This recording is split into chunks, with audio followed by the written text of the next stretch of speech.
Ma'am, UPSC தேர்வை பொறுத்த இந்த முடிவுகளில் 134 பேர் அந்த இன்டர்வியூக்காக போயிருக்காங்க. அவங்க எல்லாருமே நான் முதல்வனில் தான் நாங்கள் தேர்வானோன்னு சொல்லியிருக்காங்க. அதில் 50 பேர் தேர்ச்சி அப்படிங்கிறத எப்படி பார்க்குறீங்க சார்? கடந்த ஒரு சில வருடங்களில் நம்ம தமிழ்நாடு ரிசல்ட்ஸ் வந்து ஒரு கம்மியாக இருந்ததுன்னு ஒரு பெரிய கவலை இருந்தது.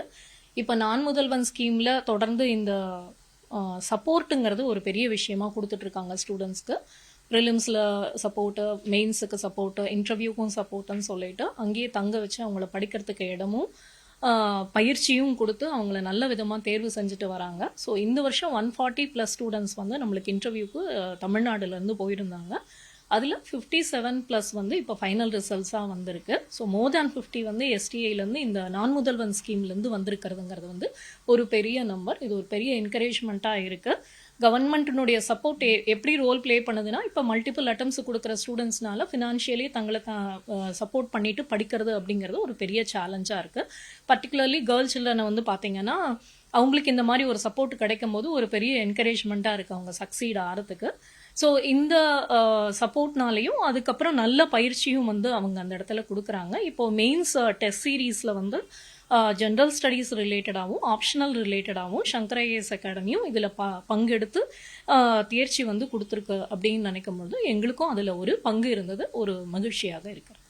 அதாவது வெளியிலேருந்து பார்க்குறவங்களுக்கு வந்து நான் முதல்வன்னா என்ன, இதில் வந்து சேரும்போது அது எங்கே போய் படிக்க வைப்பாங்க? ஒரு ப்ரைவேட் இன்ஸ்டிடியூட்டில் படிக்கலாமா, இதுக்கான செலவை கவர்மெண்ட்டே ஏற்றுக்குமா அப்படிங்கிற பல கேள்வி இருக்குல்ல, அது நான் முதல்வன் அப்படிங்கிறத வந்து கவர்மெண்ட்டினால தொடங்கப்பட்டு அதுக்கு ஃபினான்ஷியலாகவும் அகடமிக்கலாகவும் கொடுக்குற சப்போர்ட் தான். ஃபினான்ஷியல் சப்போர்ட்டை மொத்தமாக கவர்மெண்ட்டே வந்து செய்கிறாங்க. அகடமிக் சப்போர்ட்டுக்கு மிக தேர்ச்சி பெற்ற அந்த ஃபேக்கல்டிஸ் அண்ட் எவாலுவேட்டர்ஸை வச்சு அவங்க அணுகி அந்த சர்வீசஸை அவங்களுக்கு அவைல் பண்ணி கொடுக்குறாங்க. ஸோ கவர்மெண்ட் கிட்ட வந்து ஒரு என்டையர் சப்போர்ட் வந்து அந்த ஸ்டூடெண்ட்டுக்கு கிடைக்கும் பொழுது எந்த விதமான பேக்ரவுண்டில் இருந்தாலும் நல்லா படிக்கக்கூடிய பட் ஏழ்மையான இருக்கக்கூடிய பேக்ரவுண்டில் இருக்கிறவங்களுக்கு கண்டிப்பாக வந்து சக்சீட் ஆகிறதுக்கு இது ஒரு உதவியாக இருக்குது. இப்போ நான் முதல்வனில் சேரும்போது ஒரு ஸ்டூடெண்ட்டுக்கு ஃபினான்ஷியலாக சப்போர்ட் அப்படின்னா எவ்வளோ கொடுப்பாங்க? இதுக்குள்ளே வரணும்னா அவங்களுக்கு என்ன குவாலிஃபிகேஷன் இல்லை அந்த எலிஜிபிலிட்டி என்ன மேடம்? சார், ப்ரிலிமினரி எக்ஸாமினேஷன் அப்படிங்கிறதுக்கு தயாராகணும் அப்படின்னா அதுக்கு ஒரு என்ட்ரன்ஸ் எக்ஸாமினேஷன் வச்சு அந்த ஸ்டூடெண்ட்ஸுக்கு இது accommodation as well as classes இது ரெண்டுத்துக்கும் சப்போர்ட் பண்ணி தராங்க. 1000 rupees per month அப்படிங்கிற அளவுக்கு அவங்களுக்கு வந்து ஸ்காலர்ஷிப் மாதிரி கொடுத்து சஸ்டெயின் பண்ண வைக்கிறாங்க. கிளாஸஸும் அகாமடேஷனும் தவிர ஸ்டடி ஹால் அப்படிங்கிற ஃபெசிலிட்டியும் வந்து பண்ணி கொடுத்து என்கரேஜ் பண்ணுறாங்க படிக்க வைக்கிறதுக்கு. மெயின்ஸ் லெவலுக்கு வந்து ஸ்டூடெண்ட்ஸ் வரும்பொழுது கம்ப்ளீட்லி அவங்களுக்கு அங்கேயே ரெசிடென்ஷியல் ப்ரோக்ராமாக வச்சு ஜிஎஸ், எஸ்ஏ, ஆப்ஷனல் இது எல்லாத்துக்குமே வந்து டெஸ்ட் கண்டக்ட் பண்ண வச்சு எவாலுவேஷன் பண்ணி பர்சனலைஸ்டு ஃபீட்பேக் கொடுக்க வச்சு அது கொண்டு வராங்க. ஸோ ஒன்ஸ் அந்த இன்டர்வியூ ஸ்டேஜுக்கு வந்து அவங்க வரும்பொழுது அவங்களுக்கு தேவையான அந்த மார்க் இன்டர்வியூ எல்லாம் கண்டக்ட் பண்ணி நல்ல பர்சனலைஸ்டு கைடன்ஸ் கொடுத்து தமிழ்நாடு ஹவுஸில் வந்து அவங்கள கொண்டு போய் தங்க வச்சு அங்கிருந்து இன்டர்வியூ முடிச்சுட்டு வர வரைக்குமான கம்ப்ளீட் சப்போர்ட்டை வந்து கவர்மெண்ட் சைட்லேருந்து நம்ம பெறுது இந்த ஸ்டூடெண்ட்ஸுக்கு. இதுதான் அதோட சப்போர்ட் சார். யூபிஎஸ்சியை பொறுத்த வரைக்கும் இதுதான் டேர்ம்ஸ் அண்ட் கண்டிஷன். ஒரு நான் முதல்வனில் இப்படி தான் இருக்கும். மற்ற காம்படிட்டிவ் எக்ஸாம்ஸ்க்கெலாம் வந்து பண்ணுறாங்களா? என்னென்ன எக்ஸாம்ஸ்க்கு பண்ணுறாங்க?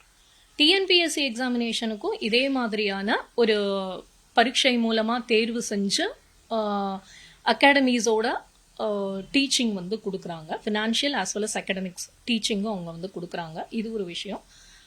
பேங்கிங் அண்ட் எஸ்எஸ்சிக்கும் வந்து பார்த்தீங்கன்னா ரெசிடென்ஷியல் ப்ரோக்ராமாக கிட்டத்தட்ட 300லேருந்து 600 ஸ்டூடெண்ட்ஸ் வரைக்கும் இந்த முறை வந்து எஸ்எஸ்சிக்கும் பேங்கிங்க்கும் வந்து ட்ரைனிங் கொடுத்துருக்காங்க. அதுலேயும் வந்து பார்த்தீங்கன்னா ஹேண்ட்ஸ் ஆன் எக்ஸ்பீரியன்ஸ், அதாவது அவங்களுக்கு ஆன்லைனில் டெஸ்ட் எடுத்துக்கிறதுக்காக கம்ப்யூட்டர் லேபெல்லாம் செட் பண்ணி கம்ப்ளீட்லி ட்ரெயின் பண்ணி இப்போ ரீசெண்ட்லி கூட நம்ம வந்து பார்த்துருப்போம் எஸ்பிஐ கிளரிக்கல் பொசிஷனில் கிட்டத்தட்ட வந்து 120 ஸ்டூடெண்ட்ஸ் வந்து அந்த ப்ரிலிமினரி லெவல் எக்ஸாமினேஷனை வந்து கிளியர் பண்ணியிருக்காங்க. ஸோ ஓவராலாக ஒரு காம்படிட்டிவ் எக்ஸாமினேஷன் அப்படின்னு பார்க்கும்போது யூபிஎஸ்சி, டிஎன்பிஎஸ்சி, எஸ்எஸ்சி, பேங்கிங்னு எல்லா விதமான எக்ஸாமினேஷனுக்கும் நான் முதல்வன் ஸ்கீம்லேருந்து சப்போர்ட் கிடைக்குது. நான் முதல்வன் ஸ்கீமை பொறுத்த வரைக்கும் யூபிஎஸ்சி ஸ்டூடெண்ட்ஸ்க்கு வந்து பொருளாதார ரீதியாகவும் ஃபினான்ஷியல் சப்போர்ட் கவர்மெண்ட் பண்ணுறாங்க அப்படின்னு சொன்னீங்கல்ல, அது எவ்வளோ கொடுக்குறாங்க அப்படிங்கிற டீட்டெயில்?